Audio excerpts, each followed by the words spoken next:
తాకట్లో ఉన్న మీ బంగారాన్ని విడిపించి ఆ రోజు ఆన్లైన్ రేటుకి కొంటాం. Sharma gold company. నమస్కారం, శ్రీమాత్రే నమః. Welcome to Suman TV. నేను గీతాంజలి. ప్రస్తుతం మనం శ్రీ శ్రీ శ్రీ ఆనంద శివకామేశ్వరి సన్నిధానంలో ఉన్నామండి. మనతో పాటు ఉన్నారు పీఠాధిపతులు శ్రీ శ్రీ శివకామేశ్వరి ఆనందమయ్య అమ్మ. మాతాజీతో మాట్లాడదాం. అమ్మ నమస్కారం. శ్రీమాత్రే నమః తల్లి. శ్రీమాత్రే నమః. అమ్మ, సెప్టెంబర్ 7 సంపూర్ణ చంద్రగ్రహణం అంటున్నారు. అంటే భాద్రపద పౌర్ణమి విశేషంగా ఉంటుంది ఖచ్చితంగా. అందులో ఇంకొకటి ఏంటంటే ఈసారి గ్రహణం వచ్చింది అనేటప్పటికీ కొంత భయం ఉంది, ఆందోళన ఉంది, ఏం చేయాలన్న తాపత్రయం కూడా ఉంది. కానీ అసలు ఆ రోజు విశేషం ఏంటి, ఆ రోజున ఏం చేయాలి, ఏం చేయకూడదు, ఎవరెవరు ఎలాంటి జాగ్రత్తలు తీసుకోవాలి, నియమాలు ఏంటి, పట్టుబిడుపు సమయాలు ఏంటి, ఎప్పటి నుంచి ఈ ఆహార నియమాలు పాటించాలి, వీటన్నింటి గురించి మాట్లాడదాం. తప్పకుండా తెలియజేస్తానమ్మా. యాదేవి సర్వభూతేషు ఛాయారూపేణ సంస్థిత. నమస్తస్యై నమస్తస్యై నమస్తస్యై నమో నమః. ఇది రాహుగ్రస్త చంద్రగ్రహణం. ముందుగా ప్రేక్షకులందరూ గ్రహణం వస్తోందని భయపడవలసిన పని అసలు లేదు. ఓకే. కాకపోతే ఏ సమయంలో అయితే గ్రహణం సంభవిస్తుందో ఆ సమయంలో ఉండే నక్షత్రాలకి కొంత అంటే భయపడిపోయే అంత కాదు, కానీ కొంత శక్తిహీనత జరుగుతుందని అంటూ ఉంటారు. కాబట్టి దానికి ఏమన్నా శాంతులవి ఉంటే మాత్రం బ్రాహ్మణులు సంప్రదించి చేసుకోండి. కాకపోతే గ్రహణము దోషం ఎలా పరిహారం అవుతుంది అంటే దానం ద్వారా పరిహారం అయిపోతుంది. ఓ, దానం ద్వారా. దానం ద్వారా. అది ముందు గ్రహణం గురించి తెలుసుకున్నాక నేను అది కూడా చెప్తాను. గ్రహణం రాహుగ్రస్త చంద్రగ్రహణం. ఈ చంద్రగ్రహణం అనేసరికైనా ఏ సూర్యగ్రహణం అనేసరికైనా మనం కొంచెం భయపడుతూనే ఉంటాం. ఇది భౌగోళికంగా ప్రకృతిలో జరిగేటటువంటి ఒక పండగ అనుకోండి. అవునా? ఎందుకంటే సంక్రమణాలు ఉన్నాయి, ఉల్కలు రాలుతూ ఉంటాయి, ఇవన్నీ కూడా భౌగోళికంగా జరిగేవే కదా. ఎప్పుడు వస్తుందో గ్రహణము కనిపెట్టి మనకి అందించారు పంచాంగంలో. పంచాంగములు అంటే అవే కదా, అంటే ఎప్పుడో వాళ్ళు లెక్కగట్టి గ్రహణం ఎప్పుడు వస్తుందో చెప్పిన వాళ్ళు ఆ గ్రహణం నుంచి ఎలా విముక్తి అవ్వగలరో కూడా వాళ్ళు చెప్పగలరు. ఆందోళన చెందవలసిన పని అయితే లేదమ్మా. గ్రహణం పట్టిన నక్షత్రాలు ఏవి అధపాతాళానికి వెళ్ళిపోవు, ఉన్నవన్నీ కోటీశ్వర్లు అయిపోయేలాగా ఎప్పుడూ ఉండదు. చెప్పాను కదా, గ్రహణం అంటే పండగ అనుకోండి, పండగ భౌగోళికమైన పండగ. ఈ సమయంలో ఏమేం పాటించాలి? ఆహార నియమాలు ఫస్ట్. ఎందుకంటే చూడండి, మనకి ఒక్కొక్క కాలంలో ఒక్కొక్క రకమైన ఆహారం ఉంటుంది. ఇప్పుడు శ్రావణ మాసం తీసుకుంటే ఎక్కువగా శనగలు దానం ఇస్తూ ఉంటారు. మొలకెత్తిన శనగలు తింటూ ఉంటే ప్రోటీన్. ఆ సమయంలో గ్రహణ సమయంలో ఆహారం ఏదైనా తింటే అరుగుదల తక్కువ ఉంటుంది. మీరు చూసారా, రోకలి నిలబడితే గ్రహణ సమయంలో ఇలా నిలబడుతుంది. అంటే భూమికి ఆకర్షణ శక్తి, అయస్కాంత శక్తి ఉండదు ఆ సమయంలో, అంతే కదా. కింద పడిపోదు, ఇట్లాగే నిలబడే ఉంటుంది. మామూలుగా గ్రావిటేషనల్ ఫోర్స్ ఉంటుంది కదా, అయస్కాంత శక్తి ఉంటుంది భూమికి. ఆ శక్తి ఉండదు భూమికి మామూలుగా. గ్రహణం అప్పుడు అడ్డం వస్తుంది కాబట్టి ఉండదు అనమాట.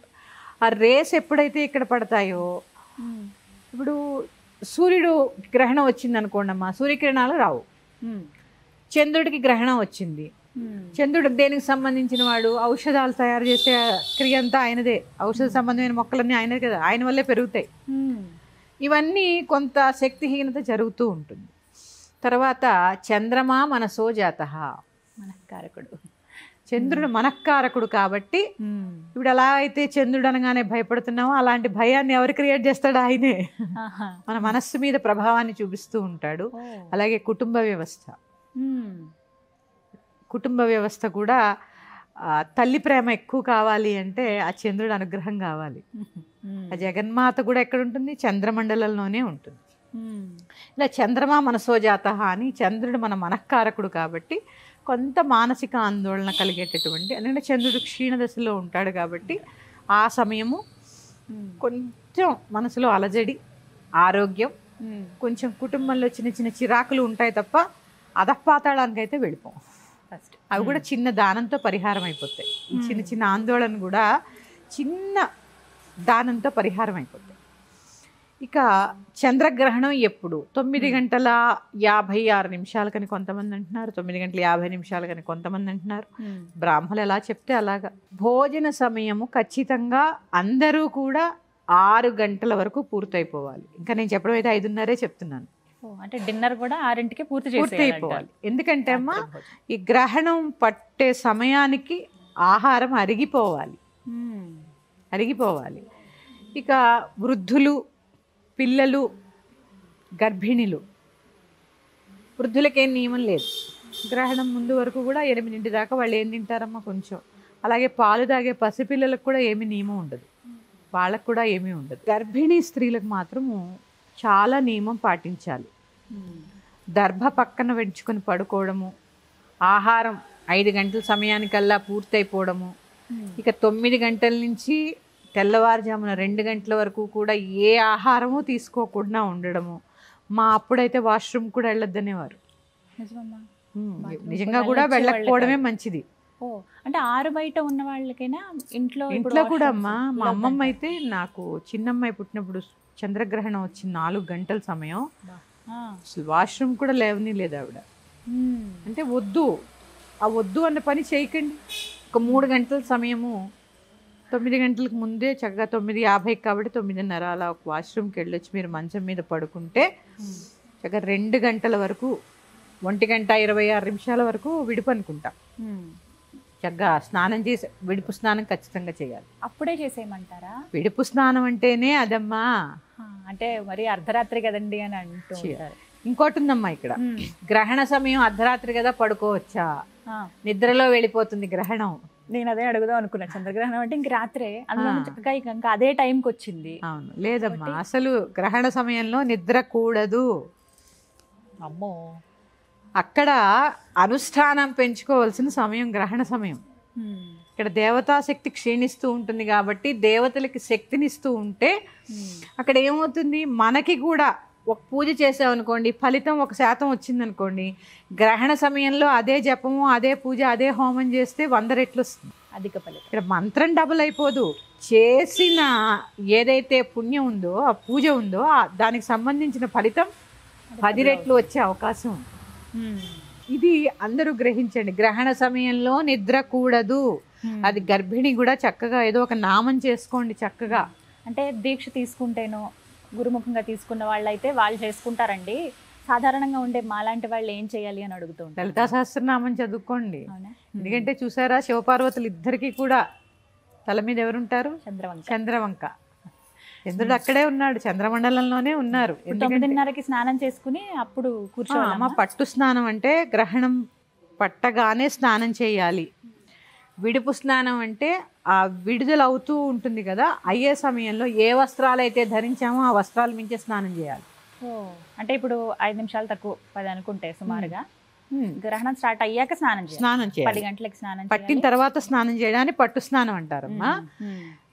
దీనికి ఎలా విభజించుకోవాలంటే పట్టు స్నానము, విడుపు స్నానం విడుదల అయిపోయిన తర్వాత ఇంకా విడుదల అవుతూ ఉంటుంది కదా లాస్ట్లో, అప్పుడు స్నానం మొదలుపెట్టి ఏ వస్త్రాలు అయితే ధరించి 1:20 1:26 అంతేనా? అంతే, 1:26 ఎంతో ఉంది. ఆ సమయంలో చక్కగా స్నానాది కార్యక్రమాలు ఏ వస్త్రాలు అయితే ధరించామో శిరస్సు మించి చేయాలి. ఇది చేయకపోతే ఏమవుతుంది తెలుసా, మళ్ళీ గ్రహణం వచ్చే వరకు మైలలో ఉన్నట్టే.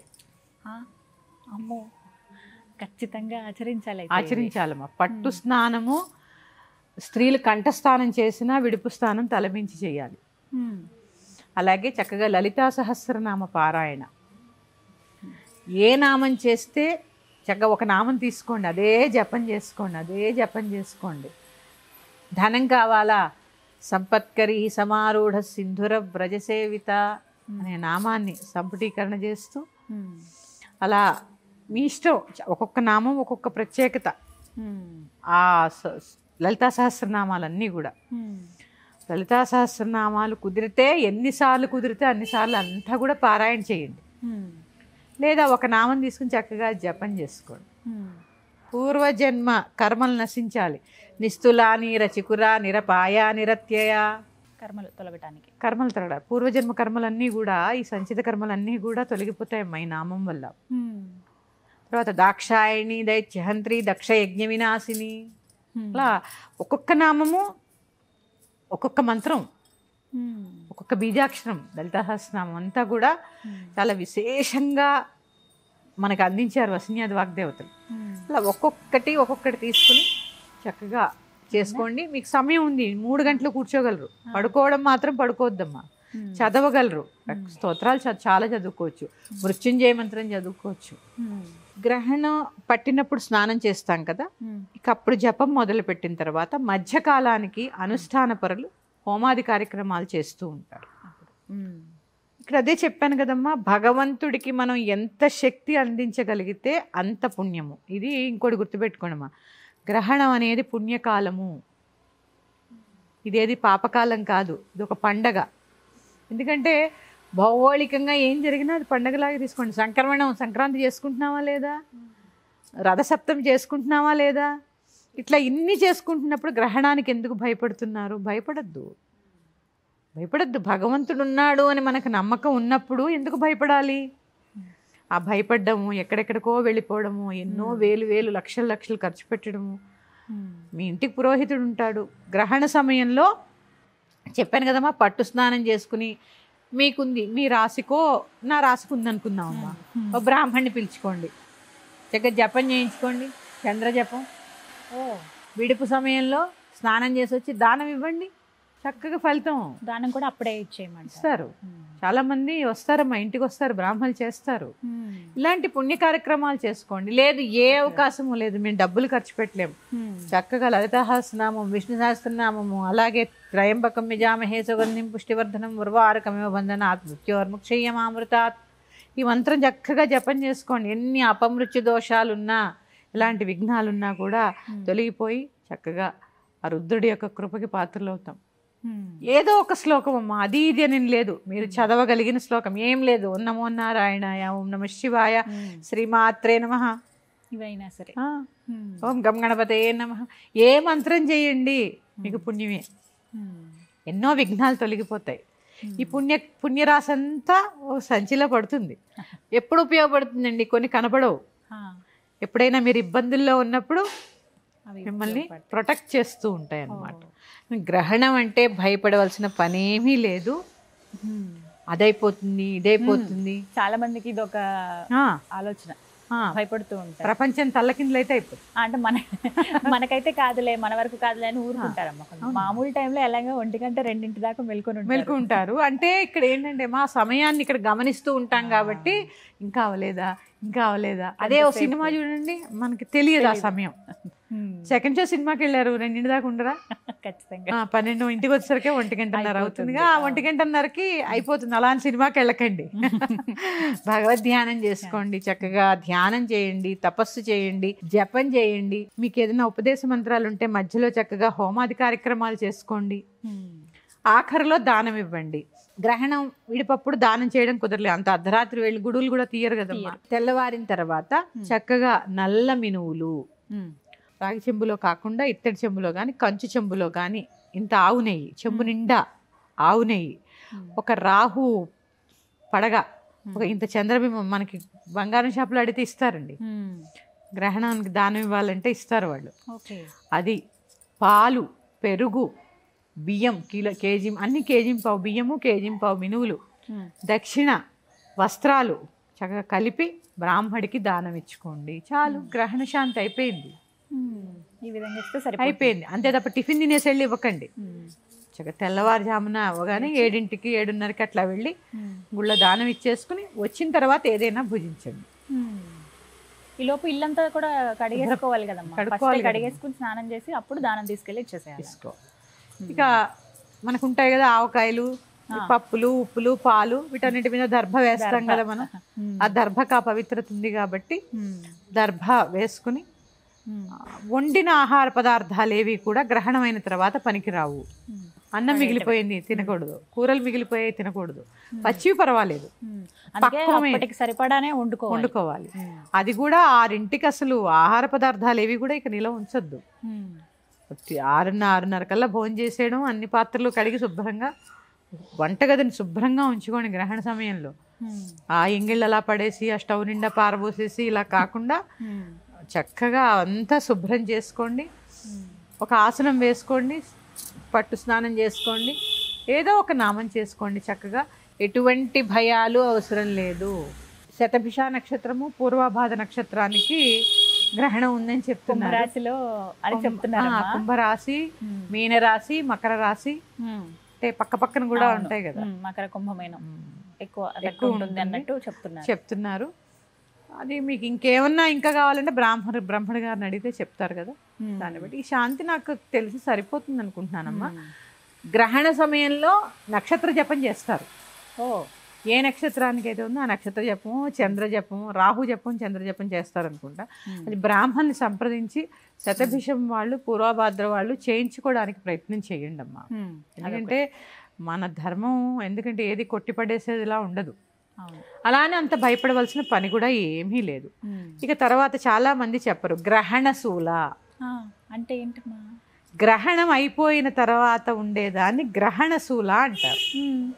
ఇప్పుడు మీకు జ్వరం వచ్చిందమ్మా, తగ్గిపోయింది, నీరసం ఉంటుందా ఉండదా? ఖచ్చితంగా ఉంటుంది. కొంచెం ఓ రోజు రెస్ట్ తీసుకుంటే మళ్ళీ సెట్ అయిపోతుంది. ఈ గ్రహణ శూలలో ప్రయాణాలు చేయొద్దని చెప్తూ ఉంటారు. చేయకూడదు. గ్రహణ శూలలో ప్రత్యేకంగా ప్రయాణాలు చేయొద్దని చెప్తూ ఉంటారు. ఇంకా ఆఫీసులకు వెళ్ళడం అంటే ఇక తప్పదు, కానీ దూర ప్రాంతాలకి ప్రయాణాలు వాయిదా వేసుకోండి అంటారు. అలాగే ఇక ఆబ్దికాలు ఉన్న వాళ్ళు అపరాహ్నం 12 గంటల వరకు అయిపోవాలండి, భోజనాలు కూడా అయిపోవాలి గ్రహణం ఉన్న సమయంలో. అదొక్క నియమం. ఆ రోజు ఎవరైనా ఆబ్దికాలు ఉంటే మాత్రం 12 గంటల బిఫోర్ అయిపోవాలి. 12 గంటల వరకు భోజనాది కార్యక్రమాలు కూడా అయిపోవాలి ఆ రోజు ఆబ్దికం పెట్టే వాళ్ళకి. గ్రహణ శూలంలో ఇక మన వీలుని బట్టి పాటించగలిగితే పాటించండి. అప్పటికే గ్రహణ టైంలో ఉండి ఇంకా పొద్దున్నే జపాలు కానిచ్చి నివేదనలు అయ్యి అలసిపోయి పడుకుంటారు చాలా మంది గృహిణులు. మగవాళ్ళు అంటే ఇంకా ఆఫీస్కి వెళ్ళక తప్పదు. ఆదివారం వచ్చింది గ్రహణం, సోమవారం ఆఫీస్కి వెళ్ళాలి కాబట్టి పట్టు స్నానం, విడుపు స్నానం అందరూ చేయండి. అంతే తప్ప నిద్రపోకండి. ఇది పిల్లలు కూడా విడుపు స్నానం చేయాలమ్మా, చిన్నపిల్లలు కూడా చేయాలి. చిన్నపిల్లలు కూడా మీకు గ్రహణం ఉందా, మీ నక్షత్రం మీద లేదా, ఇవన్నీ అనవసరం. పట్టు స్నానం, విడుపు స్నానం ఖచ్చితంగా చేయాలి. విడుపు స్నానం చేసిన తర్వాత వస్త్రాలు మార్చుకుని వచ్చి చంద్ర దర్శనం చేసుకుని నమస్కారం కూడా చేసుకోవాలి. చంద్రుడికి నమస్కారం చేసుకోవాలి. అలాగే ఇంకేం చిన్న చిన్నవి కొంతమంది ఆ పాలు తర్పణం ఇస్తూ ఉంటారు. అంటే వారి వారి సాంప్రదాయాలను బట్టి ఆ పాలు తర్పణం ఇస్తూ ఉంటారు చంద్రుడికి, క్షీరం. అలా వారి అంటే నేను చెప్పానని కాకుండా మీ బ్రాహ్మణ్ని సంప్రదించి మీరు చేస్తూ ఉండండి చాలు. ఇంతకన్నా ఏం భయపడవలసిన పని లేదు. కాకపోతే ఆహార నియమం మాత్రం చాలా ముఖ్యమమ్మా. ఇప్పుడు మనం అందరం కొట్టిపడేస్తున్నాం కాబట్టి మనకి ఇన్ని గ్యాస్ట్రిక్ ప్రాబ్లమ్స్, అరుగుదల సమస్యలు, అనారోగ్యాలు. తింటే ఏమవుతుంది ఇప్పుడు తెలీదు. లాంగ్ రన్లో రకరకాల వ్యాధులు బారిన పడచ్చు. అరుగుదల శక్తి ఉండదమ్మా అప్పుడు. అందుకని ఆహార నియమం ఖచ్చితంగా పాటించండి. ఆ రోజు సాత్వికమైన భోజనం చేయండి. మరుసటి రోజు కూడా మసాలాలు లేకుండా, ఉల్లిపాయ లేకుండా, వెల్లుల్లిపాయ లేకుండా సాత్వికమైన భోజనం చేయండి. బ్రాహ్మణునికి దానం ఇవ్వండి. మీకు స్తోమత ఉంటే గోదానం, భూదానం ఏ దానం ఇచ్చినా కానీ గ్రహణ శాంతే. గ్రహణ శాంతి ఎలాగా అంటే దానంతో.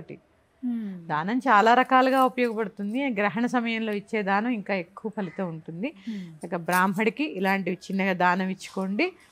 భగవద్ దర్శనం చేసుకుని ఇంటికి రండి. మరి యొక్క అంశంతో మీ ముందుకు వస్తాను. శ్రీమాత్రే నమః. స్వస్తి. శ్రీమాత్రే నమః.